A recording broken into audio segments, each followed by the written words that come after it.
Court come to order.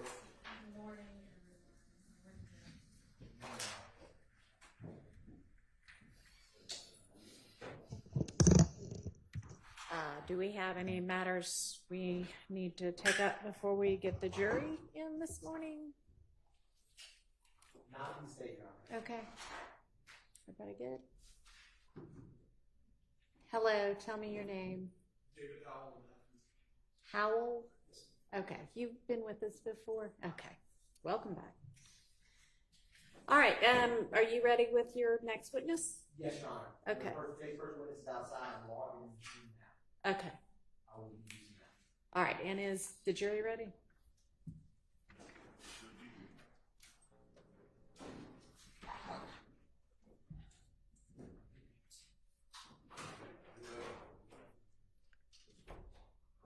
All right, okay, let's get the jury in.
Thank you. Good morning, ladies and gentlemen. All right, Mr. Atkins, you can call the state's next witness. Thank you, Your Honor. The state calls Ms. Sharon Latner to the stand. Okay.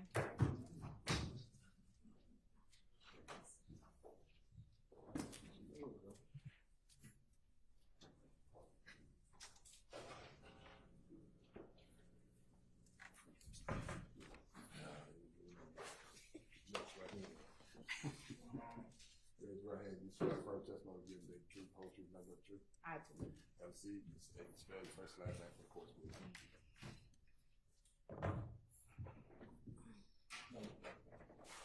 Sharon Latners, SharonLatners. Good morning, Ms. Latners, and welcome back. Good morning. Now, Ms. Latners, I am going to approach with what's been marked as states 1 Juliet Juliet through 1 Juliet Juliet Alpha and Bravo.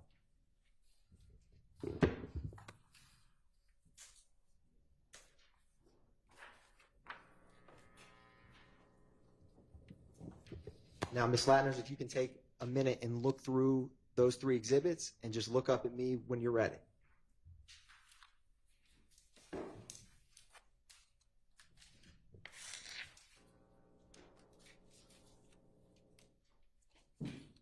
Okay.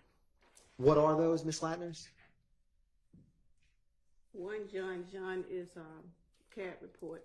Can you pull that mic towards your... This one? Yeah, that one. Thank you. Exhibit 1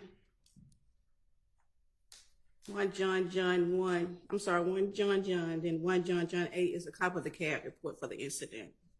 And what is that disc, Ms. Latner's 1 JJ Bravo? 911 calls. And Ms. Latner's, do you recognize those? Yes. And are they a fair and accurate depiction of the CAD reports and the 911 call associated with this incident? Yes. And before testifying, Ms. Latner's, did you review and mark that 911 call on 1 Juliet Bravo? Yes.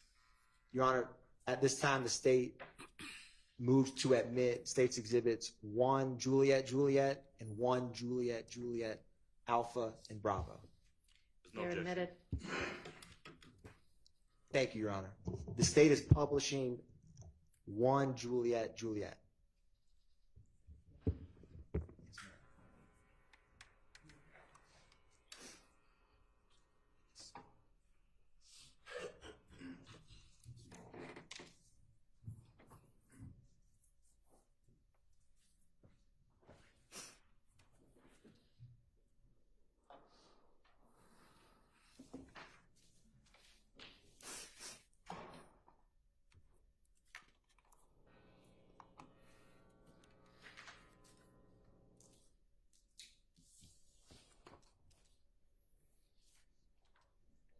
Now, Ms. Latner's, what is the incident number for this CAD report? Or what are the last 4? You have 0288 and 0292. What is the date of this CAD report? April the 28th, 2015. And for specifically 1 Juliet, what call type and description was this call? Call came as shots fired. Officer changed it to 86, which is vandalism. The call came in as shots fired, which was a 25. Officer changed it to 86, which means vandalism. Ms. Latner's, in your experience with APD, what are some type of situations where an 86 vandalism could come across on a CAD report? If a caller called in and says car been vandalized, has car been shot up, window been broken, that's vandalism. Now, Ms. Latner's, what was the location address for this incident? 2517 Dungley Harwell Parkway, Northwest Atlanta.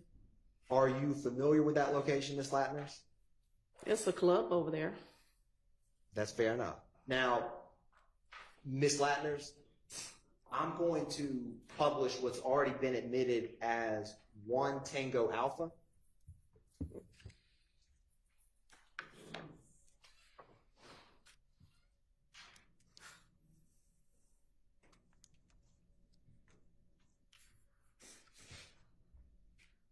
Now, Ms. Latner's, a couple weeks back, did you and me talk about 1 Tango Alpha? Yes. And what is the address of 1 Tango Alpha? 551 Woods Drive, Northwest Atlanta. Ms. Latner's, you actually don't have that before you. You have, if you look on, is your screen working on that laptop with the Zoom? Yes. I just published an exhibit you don't have physically before you. Okay. What is the address for 1 Tango Alpha? On this screen it says 2517 Dungley Harwell Parkway, Northwest Atlanta. Is that the same address as 1 Juliet we were just discussing? Yes. Your Honor, republishing State's Exhibit 1 Juliet. Now, Ms. Latner's, was this a 911 call or officer-generated CAD report? Officer-generated CAD report. What time was this CAD report generated? Officer pulled out on the call at 02:20 a.m. hours. What time was the call, and is this 1 Juliet, Ms. Latner's? Say that again? Is this 1 Juliet? Yes. Is the dispatch time and the call receive time the same? Yes. Is that because it was officer generated? Yes. Now, what time was this call cleared? It cleared at 04:34 a.m. hours. Now, do you see on page 1, Ms. Latner's, under unit information, there's a number of, it says SEC unit and then has numbers? Yes. Now,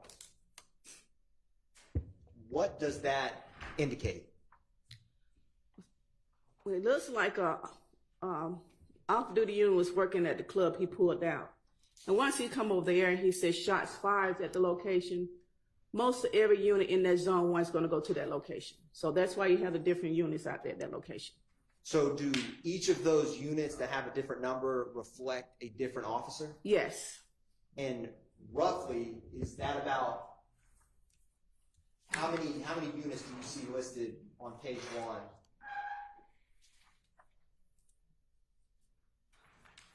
12 units. Now, Ms. Latner's turning to page 2. Do you see at the top, does it continue to list different unit numbers that responded? Yes. How many do you see on the top of page 2? 5 units. So in total, is it about 17 units that responded to this call? Yes. Now, do you see beneath that, Ms. Latner's, where it has unit times and has a number of codes? Yes. What code is A, alpha? That means the unit arrived on the scene. What code is EN? En route. And BU? Backup. So, Ms. Latner's, is page 2 of this, is this indicating when various officers are arriving or en route to that location? Correct. Now, further down, Ms. Latner's, do you see where, and you had stated to the jury, do you see on page 2 where it stated that the count was a 25 for shots fired? Yes. And does it list that count changing to an 86 further on in the CAD report? Not on the second page, it doesn't. If you turn to page 3, Ms. Latner, do you see where there's a code for RT? Yes. What does that code mean? That means that the unit is sitting in his car on his MDT running different information, tabs, person wanted. And Ms. Latner's is short on CAD reports is TXT. What is that short for? TXT. Yes, ma'am. That's the information coming back for his MDT. And what about LIC? License. Now, Ms. Latner's,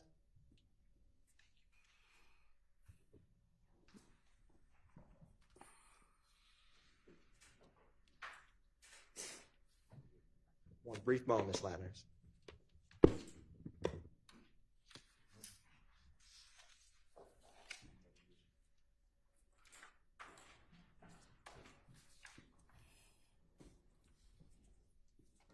So, Ms. Latner, I want to walk through this with you. Starting on page 3,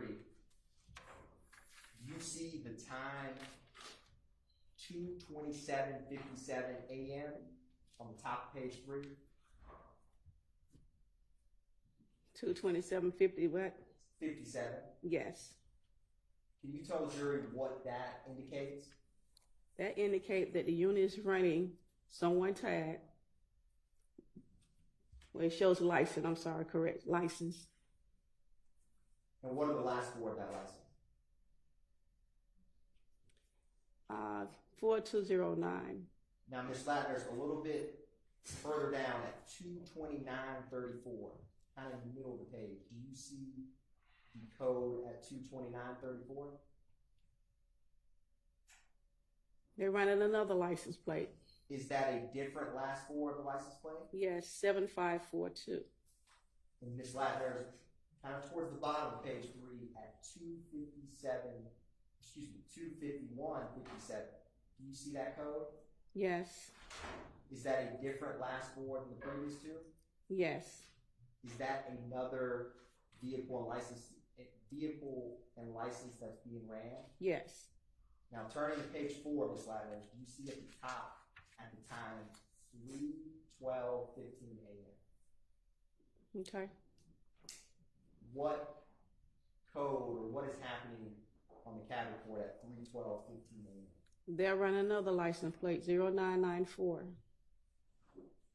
Turning Ms. Ladner to 3:16:49, kind of towards the middle of the page. Do you see that? Yes. Can you tell the jury what that indicates at 3:16:49? They're running another license plate, 9521.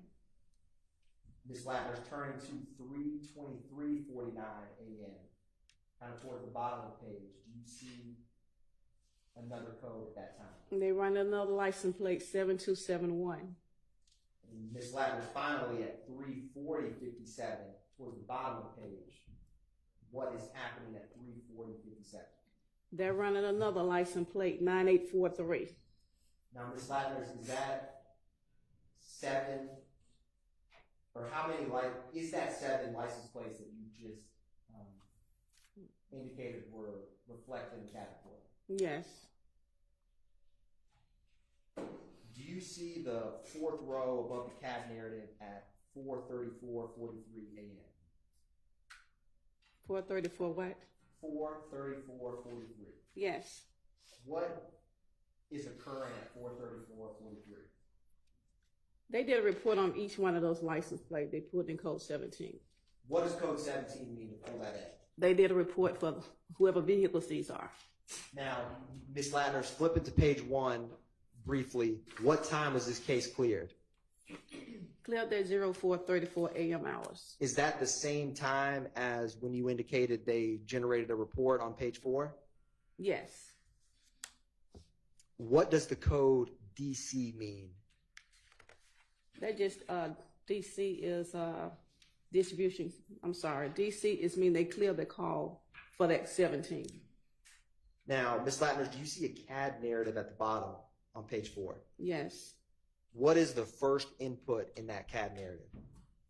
It shows 78 shots on calls, 67 vehicles shot up at location. What is it? Does it say no 78? No 78. What does that mean? No, look out on the person who did the shooting. And then it says 6 to 7 vehicles shot up at location? Yes. So with the 7 license plates that were ran on scene, is that aligned or not aligned with 7 vehicles being shot up? Yes. Ms. Ladner, do you also see the second from the bottom in the CAD narrative on page 4? Is there any related incident numbers to this? Yes, it is.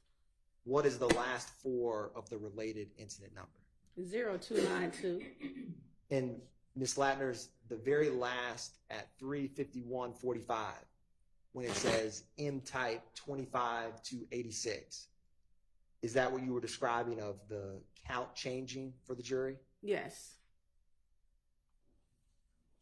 Ms. Ladner's, I want to turn to, is that the end of this CAD report for 1 Juliet Juliet? Yes. Ms. Ladner's, I want to turn to 1 Juliet Juliet Alpha. Is 1 Juliet Juliet Alpha related to the CAD report we just discussed? Yes. Is the last 4 of that CAD the same last 4 reflected in 1 Juliet Juliet that we just discussed? Yes. Is it the same? What date is this? April 28th, 2015. Now, what zone and beat are these 2 CAD reports? Zone 1. And they're on beat 109 speed. Now, for CAD report 1 Juliet Juliet Alpha, what is the address? 551 Woods Drive, Northwest Atlanta.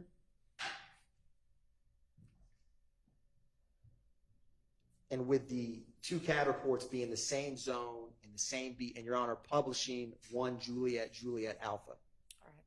are they in the same part of the city, Your Honor? Sorry, Ms. Ladner's, or nearby? Yes. Was this call, unlike the first call, a 911 or officer-generated call? Came through with 911. What time was the 911 call? 02:20 a.m. hours. What time was the call received with dispatch? Dispatch received the call at 02:21 hours. Now, Ms. Latner's just briefly glancing back at 1 Juliet. Is this 911 call after or before the officer-generated CAD report we just discussed? A couple seconds after for the officer generating it. When did officers arrive to this 911 call? First officer arrived at 02:26 hours.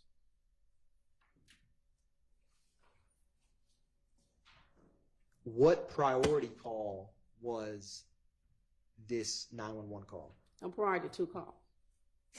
Is that a 10-minute response? Yes.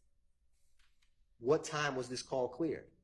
It was cleared at 02:32 a.m. hours. Was it cleared roughly 10 minutes after the call or officers arrived? Yes. Now, turning to the CAD narrative on page 2, do you see that, Ms. Latners?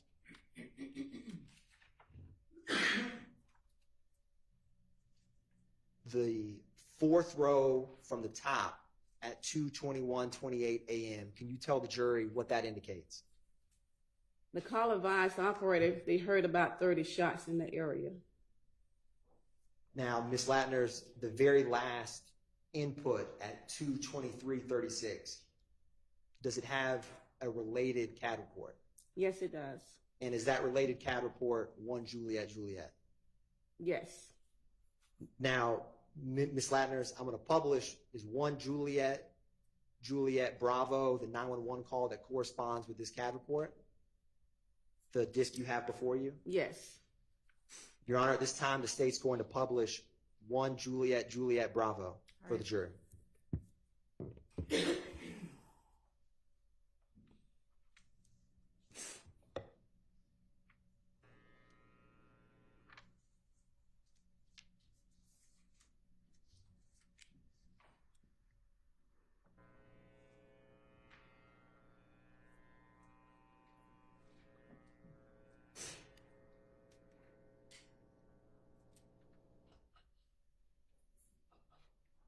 Atlanta 911 emergency operator 1287, what's the address of the emergency? 551 Woods Drive, Northwest Atlanta, Georgia. But don't come to the Okay, let me verify. 551 Woods Drive, Northwest, right? Yeah. Okay, but do not come. But what's going on? You need the police, fire, ambulance. Gunshots. How many? A lot. Like 30. Heard 30 gunshots in the area. 551 Woods Drive. Yes. Okay, but do not come to Woods Drive. Did you see anybody? No. Okay. Heard about 30 shots. So okay, and your name? Don't want to. You don't. Okay, that's fine. That's fine. Can I just verify your phone number in case we have to call you back? Just ask a question. 442856734. Okay, 442856734. Okay, hold on 1 second. Are you near Club Crucial? Yeah. Oh, okay. Okay, all right, ma'am. I think we've already had that reported, but thank you for calling, okay? Okay. Thank you now. Bye-bye.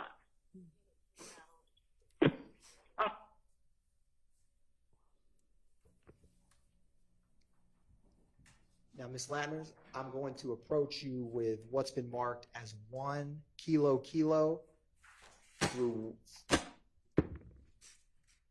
4 kilo alpha. And I'm going to grab these Juliets from you. Or actually, I'm going to leave them up here. Ms. Latners, if you can take a minute to look through those kilo exhibits and just look up at me when you're ready.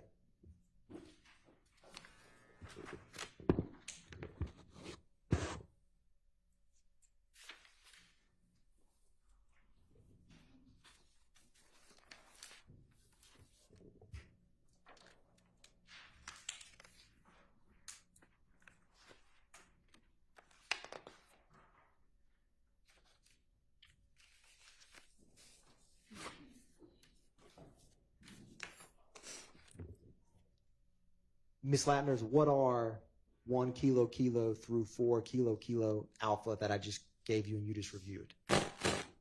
CAD reports from April 28th, 2015. And how do you recognize them? Yes. Is one of those a disc? Yes. Is there any significant markings on that disc? My initials. Were you able to listen what's on that disc before testifying here today? Yes.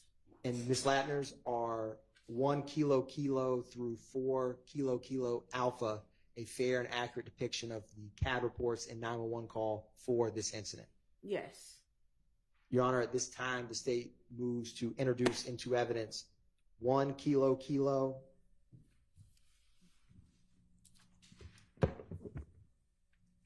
2 kilo kilo, 3 kilo kilo, 4 kilo kilo, and also, Your Honor,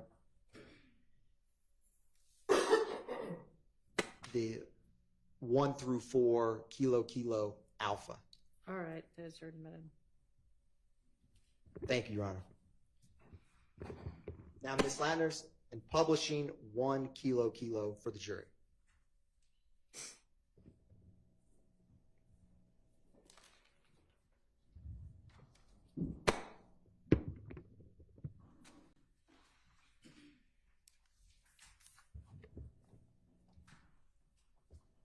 Ms. Latner's, what is the date of this incident report?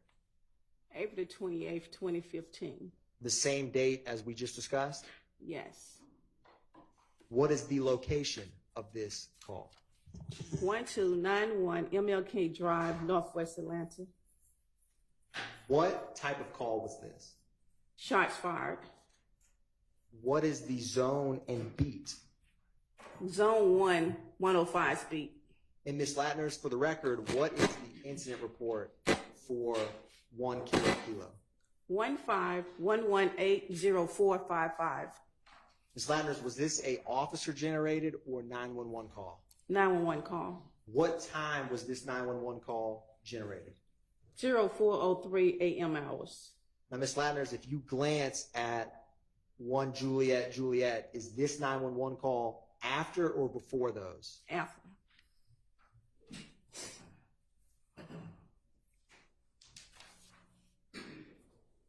You said it was made at 040325? Yes. When was the call received at dispatch? 0404 a.m. hours. When were officers dispatched to that location? 0405 a.m. hours. And when were officers cleared from this scene? 0412 56 a.m. hours. Now, Ms. Latner's, do you see at the bottom with the CAD narrative? Can you describe what at 4:04:34 a.m. for the jury, what that indicates? Caller advised he heard he heard shots fired in the area. Does that indicate that the caller heard 8 shots fired in the area? Yes. Now, Ms. Latner's, at the top, do you see the disposition for this CAD report? It shows code 12 and also say CCAD 0462. And does code 12 signify that there's some type of investigation? Yes. Ms. Latner's, do you have before you 1 kilo alpha? Or already admitted, Your Honor, the state's going to publish 1 kilo alpha.